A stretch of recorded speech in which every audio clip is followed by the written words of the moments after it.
Pippa begins. I emerged from Suki's womb fulsome and alert, fat as a 6-month-old, and covered in fine black fur. After a brief look round the delivery room, I turned my face to my mother's swollen little dug and latched on, sucking so noisily that I sounded like a litter of piglets. My mother burst into tears at the thought of having given birth to this beast.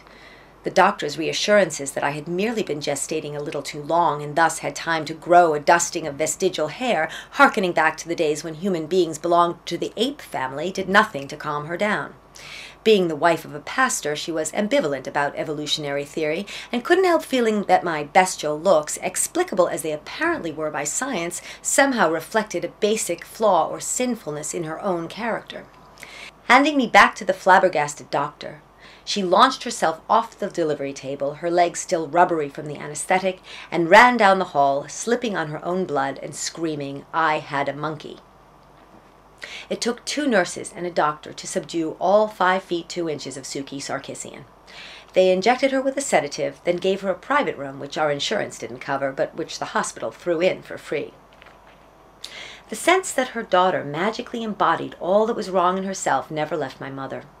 Long after I had lost my furry coat and grown into a pretty, chubby little girl, she thought she discerned in me a deviousness, a lustiness, a general badness which was, in secret fact, her own.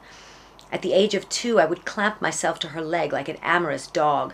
She always shook me off her, shrieking. One time, desperate to be freed from a crowded Greyhound bus, I scratched her face until it bled. She wept for my cruelty.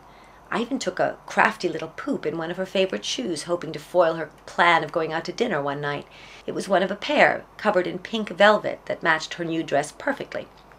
When she saw what I had done, she tried to be furious, but she couldn't stop laughing.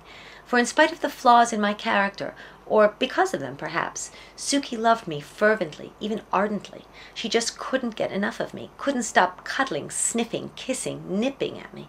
I remember at the age of 6 or 7 struggling to emerge from one of her embraces, not because I did not enjoy her affection, but because I actually could not breathe.